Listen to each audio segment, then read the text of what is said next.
Hello everyone and welcome to the Saturday Geeks console review with me, John Parker, and Me, Jack Coning, and today we are reviewing the NLS Millennium. Now, this console is based off the Millennium Falcon from Star Wars. This has been out for quite some time. Of course, with the recent few weeks and all that, we haven't had time to actually do an actual review in quite a while. Actually, it's been quite a long time. it has. We need to step up our game. So here we are, and let's get started. So Yep. I'm now going to summon the exterior. Ooh, flash. Interesting. Usually it gives me a choice of what to summon. Oh. Well, would you look at that? Yep. Right. Let's inspect it. Sorry. Well, I will say this is a little bit blocky, but the textures are a little bit, what's the word? Flat. They look a bit, yeah, a little bit flat, a little bit stretched. Could do a little bit more work on there, but other than that, it's not bad at all. A The lamp could do with transparentising, yeah. But yeah. What was you saying, Joe? Yeah. The side. It's like kind of yellow bar thing. A bit too much bump mapping going on. Yeah. I don't know if that was a desired effect, but obviously I know that kind of thing quite well.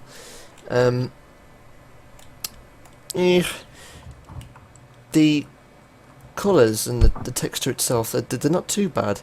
Perhaps the middle bit looks slightly out of place compared with the rest of the exterior, but I don't know. It's not too bad. If I can actually get there, the police public callback sign is amazing. That I love. It's also used the holographic projection effect. Remember, in the little game, in Star Wars, that Chewbacca plays. Remember those holographic monsters? No, because I've never watched Star Wars. Oh my god! I know. I'm an evil person. But I never liked Star Wars.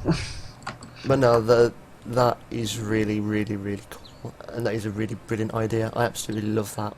Are you referring to the fact that the hologram is literally away from the Yes, it's a hologram. sign? Yeah, the sign's away from the thing. I see now. I recognise the styling. Although technically, wouldn't a hologram ensure that on the other side you would see the police public call box sign, maybe even mirrored? Not necessarily. No, it's a hologram. Yeah, I know, but holograms normally have two sides to them, don't they? Not with advanced technology. If we're talking sci-fi here. I know. I just thought all the different representations of holograms I've seen on movies and TV shows normally have two sides to them. But what do you mean by two sides? Oh, you mean Like two faces. Like one on the front, you'd have all like the proper text, police public call box, and on the back, you'd have like the reverse of it, like a mirrored image of the text. No, it is literally a projection. The back I is like see. a base plate to project it, and what you see Oh, at the yeah. front's what you get. Although saying that though, I suppose you're right. They could have put something behind there, but either way, I like the style. It's pretty cool. So also the holograms are stretching past the box, the base plate, I should say. And if that is the projector, then that would make that inaccurate. Not really. Not if you think about scaling. I mean, Well, like as in when it projects out, it scales up a bit. yeah. I mean, think about our Okay, projectors in that school. makes sense. Yeah. You know. Yeah, they did. Yeah, okay. But yeah, other than that, looks great. It's just that the side bits have been let down with them being flat, especially the door. I mean, Hang on a moment. what? Oh, it's alright. For a second, I thought they'd done that on Off-World Mesh, but they haven't. They just stuck a chopped up cylinder to the rounded part. They've done it quite well though. And it's quite tight. There's no Z fighting as far as I can see, and And the there's a textures have little, merged. a little bit of a bump, but that can't always be helped with Second Life's lovely prim system. Yes, don't I bloody know it. Oop, but yeah, I agree with the lamp. That could have done with some more work. I think the reason why it's not transparent on any of the exteriors that they do is because the scripts make the whole exterior fade in. They don't actually set that face to transparent when it's finished landing, which is what it technically should do. So Fair I play. think they. Fair play. I mean, there is a way they can fix that if they use the proper glow script. They'd be able to override that, but nah, to them. Okay, right, so that's all we can pretty much say for the exterior. Do you want to go inside and have a look? Obviously. Okie dokie. Do you? Ooh, sound effects are cool. Oopsie daisy. Ooh. Oh, I'm getting flashing. What do you mean flashing? As I turn my camera out, the floor keeps flickering. Like once, like a bright light on it. It's a graphical glitch. Sometimes I get it with advanced lighting. Oh, okay. Well. The sound. Love. I will have to bump the sound up for the Second Life. No, Just so I can hear this a bit. it is Oh, it's just quite quiet, isn't it? it's a very low hum, yeah. Which I think is quite cool. Ooh, hello. What? Hello. What's this do? This was the game I was talking about in Star Wars. Oh. Oh, cool. It's a shame you can't actually play it. I don't think you can anyway. No, it's not scripted, so Oh, really? no. It's just for show. Oh well.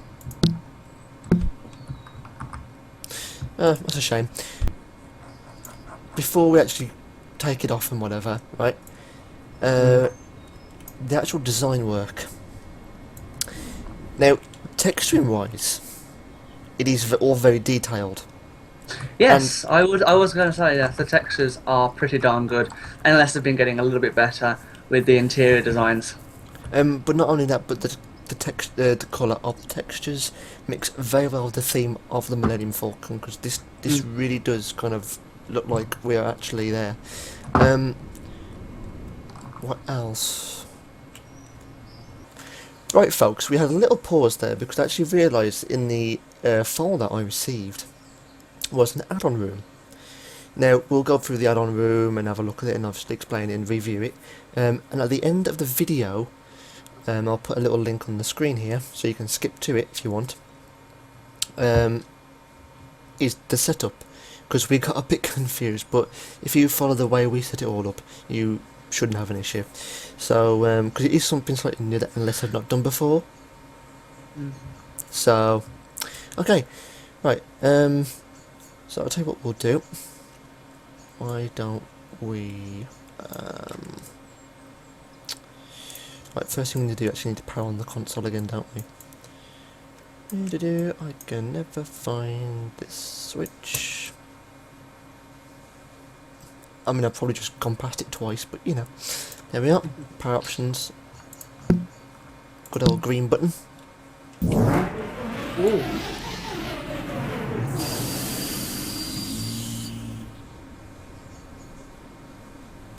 Well, that was incredible. That was really good, that was. That's good.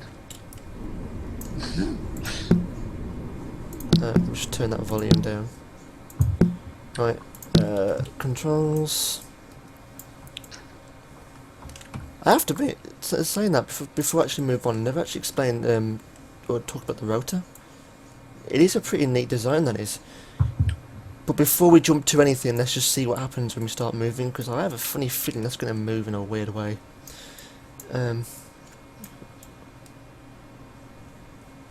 Matrix database, proximity, here we go.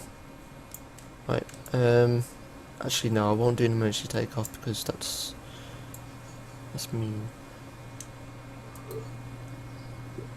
Oh, do you want to go to midnight, by the way, John? Ah, yes. position and override midnight.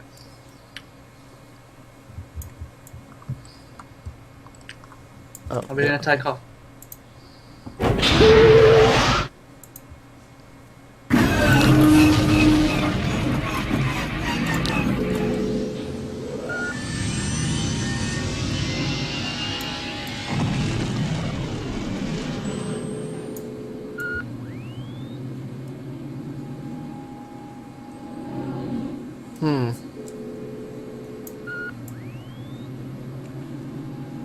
Okay.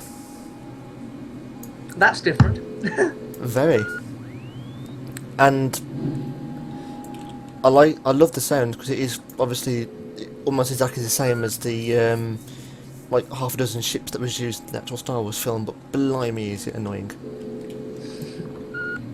Very high pitched. Yeah. Hang on, I'm going to turn second live down. So I'll put it back down to the amount I had it on. Yeah. But no, that takeoff sound was quite interesting. It was kind of, I have to admit, it was kind of a bit of a complex sound. There was a lot going on, and it was kind of like, whoa, okay, here we go. The rotor itself, pretty standard. Nothing too fancy. It's just rotating. The design of it I quite like. Yeah. The glass textures could have done with actually being textured rather than just colours. Or are they textured? I can't even tell. No, they're not. And if they put a little bit of a shine on the glass, then they would have had a bit more of a proper glass feel to it. Using specular, if you use a blank specular on any clear or like semi-clear material in Second Life, it makes it look like a glassy shine to it. I believe HRL use it, and I've used it myself before. It's quite a good idea to do that, because otherwise you get what you can see there, where you can just see like it literally just looks like a line of colour with a glow to it. But at the same time, it's very retro as well. That's one thing we need to bear in mind here, is that this is based off a retro design from obviously the 70s, or 70s, 80s. But of course, that's what Star Wars is. So, of course, use of colours and whatnot, you'll need to forgive, because it's kind of in relation to how the show was set up. I mean, the film was set up, sorry. So, mesh-wise, if you right-click and have a look at the mesh work, I have to admit, it's quite decent. I do love the kind of depth in the walls, the pipes, especially the door area and the entrance to the corridors. You know, the little kind of like spongy, I don't know if they're spongy or not, but the metallic cube things around the edge. Yeah, like that. Those? Yeah, those. Same with the door as well. Oh, have I? Ah, they've got some extra detail here with the rounded parts. Oh. But yeah, I do like seeing, particularly in prim builds, because even though this is mesh, this originally was a prim build. I do like seeing the intricate little detail parts, little detail prims, I should say, that prim builders they add to their builds, such as little rounded parts here, and maybe a little cube here and there, just little tiny little things that just add the detail to it. I do like that. I mean, as much as I love it, and it's a brilliant idea because it does lower land impact a lot, you know. It's just a shame because I would like to see like some more depth to other things, like the bed, for example. The little like round cylinder bits, even though they're bump mapped. I think it wouldn't have been too bad if they were 3D. Yeah. Oh. We have to do this before we continue. I've just noticed. What's that? The cloister bell switch. Oh, it's a separate. It's, yeah. You ready? Yeah. Oh, yeah. Oh, that's ruined it a little tiny bit. The sound's coming from the keypad. No, it's not. It's not that. It's not looping, right? It fades out. It shouldn't fade out. That should be continuous. Yeah, but that's not too Unless bad. that actually happened in the show, I still think that should be constantly looped. Okay, I kind of agree with you there. But the one thing I'm a bit disappointed about was the fact that the sound's over there. Yeah, it should be in the middle. Yeah, which they could have done with an extra sound for him. Yeah. But either way, Wait, I have to admit, it looks why really is your good. screen bright? Oh, it's reflecting the light from the Yeah. booster bell. But yeah, other than that... Oh, move, John. Oh, okay. Okay. So, this is the console room in its entirety. I have to admit, it is quite nice. I do like it. Now, let's go around the corner and have a look at this. Now, oh my, I like this. I mean, God knows what I You can do what you like with it, for. can't Yeah. you? You can stick anything you want in the middle. It's effectively. Hang on, am I right in saying it is? Is it a duplication? Yeah, it's pretty much a duplication with all the bits and pieces stripped out of it. Hmm. Yeah, okay. Can't complain with that. One thing I do need to test though. You stay here. Mm. I want to see if the communication in the actual console room itself has any effect with that room. So for example, if I was to, I don't know, power off.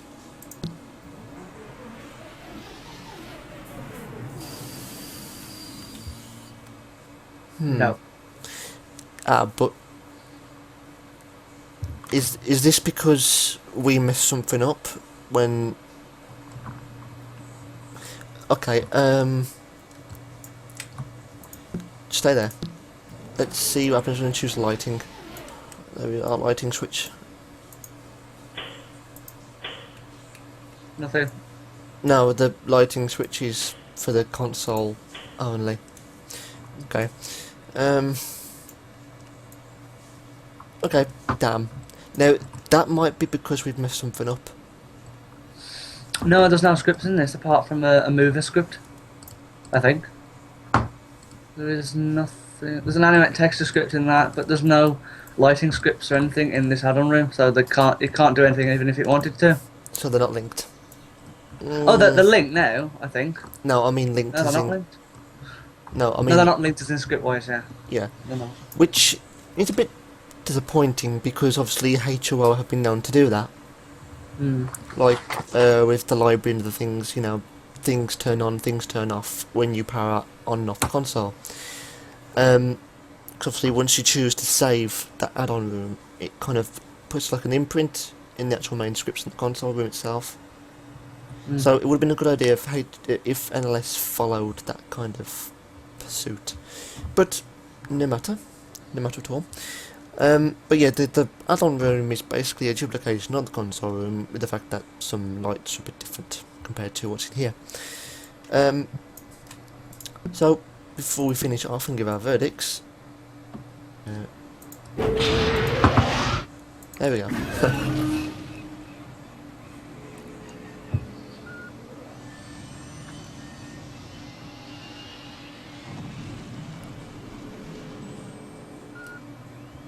Okay. One thing I wanted to have a look at was the actual scanner. Let's see what that's like.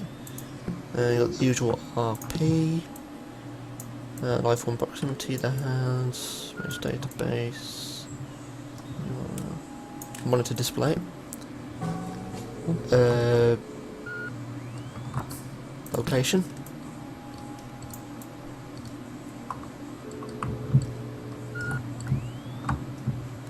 Okay, quite standard, yep. Right. So yeah, other than that, I'll tell you what, let's land back home and we can then finally give our verdicts. Apparently, according to this, I think the center part is from the battle console, isn't it? Is it? It's very similar to it. The name of it's Sidrat, but I believe it's Sidrat in the battle console as well, so I think it is. Interesting. Oh, I haven't put the exterior in the Reza. Yeah, don't bet that. Well, actually, I just want to see how this lands.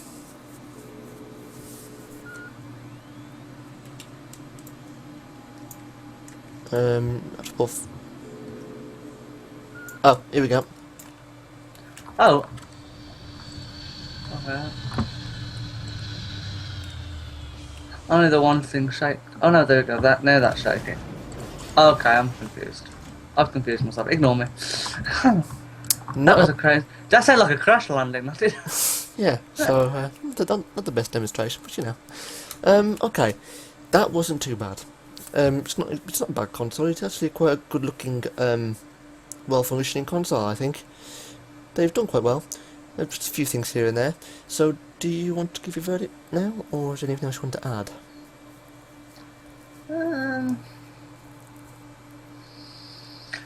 There's not much I can add, other than, you know, texture work is pretty darn good. Some bump mapping work could be improved upon. From what I've seen of other builds. Specular on the... could you do me a favour, Jack, just to prove that I'm not being really dumb, because I know someone will point it out if I am. Could you just right-click edit on the rotor and tell me if any one of the faces there have a specular on them? Particularly like the glass parts. The glass part. So, give me an example of the glass part, like the blue. Like, yeah, or any part there's like a normal glow on it, like these bottom part, you know, those little rings here. Well, for example, the rings at the bottom. Okay, let's have a look at that. Huh?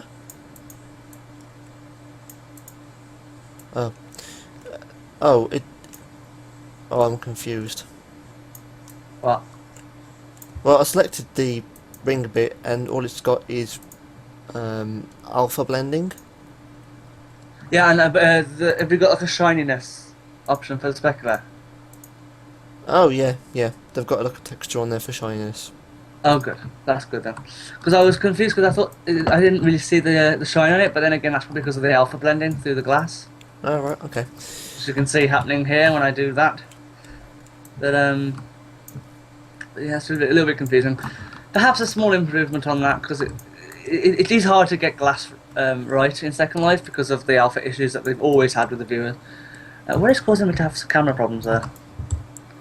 Probably something hovering around somewhere. I can't see anything. Okay, so verdict time. John, Yes. out of 10, what would you give the exterior?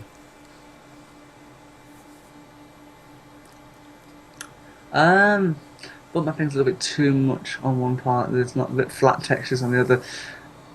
I would say a 7 out of 10. Okay, yep. Maybe a 7.5. Okay, for the interior?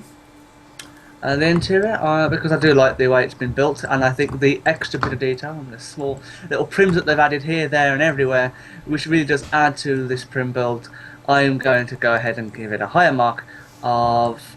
Hang on. A 9. Okay, fair enough. Okay. For me, for the exterior, I'm going to give a 7. For mainly the reasons that you've mentioned, and of course, as I mentioned before. And for the interior, I love the design. I love the way that the textures have been used. It really does make you feel like you actually are in a console version of the Millennium Falcon. The sounds are great. The takeoff is kind of a bit too, whoa, here we go. But well, I suppose, really, if you think about it, that is a very good effect.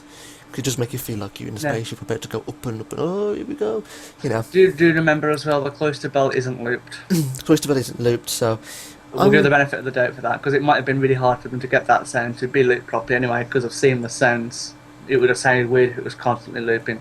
So perhaps that was the reason that they didn't do the looping in continuum. But I'll give it an 8. An 8 out of 10. So, folks, that is our review for the NLS Millennium Console. I do hope you enjoyed, and I hope this has given you an idea as to whether or not you want to get it or not, perhaps. I think it is a great console to have, especially something like for if you're a Doctor Who Star Wars fan. It's a great mix. I have noticed as well that these, although this isn't really a complete fixable thing, but I've noticed that these textures here are the same, which technically they should be, but they could have maybe rotated one of them or made them a little bit slightly different, because it is causing repetition, which does lose its quality a bit. 2 of them are different, by the way. Yes, I know, I've noticed those too, but I'm just saying these sections. I know. Yeah. Okay, but besides that, that's all from us. So thank you guys for watching. I do hope you enjoyed. And Stay tuned for yes, at the end of the video for the description on how to add this add-on room, and I might do that as a separate video. I haven't quite decided yet, so just see. I'll put a link here in the video where I mentioned it before, and you'll be able to go directly to it. So stay tuned for other videos. Yep, and remember, we've been signing off. And yes, remember, let your geeky side out, guys. Thank you very much for watching. Goodbye. That is all we have for today, folks. Join us again next week on another Saturday Geeks video to find out what adventure we embark on next. Thank you for watching. Feel free to like and comment on the video below. Remember to subscribe so you can keep up to date with our latest videos. Till next time, take care, stay safe, and remember, let your geeky side out. Toodle pip. Toodle pip.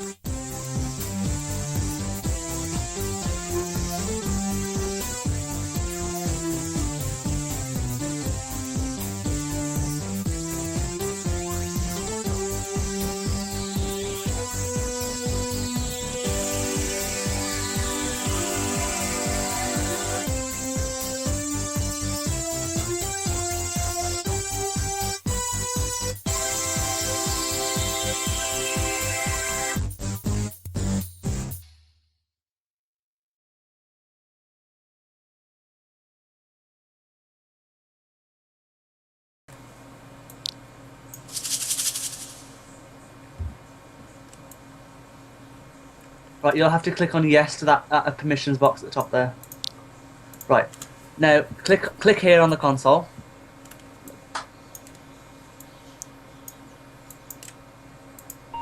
Now click here on the add-on.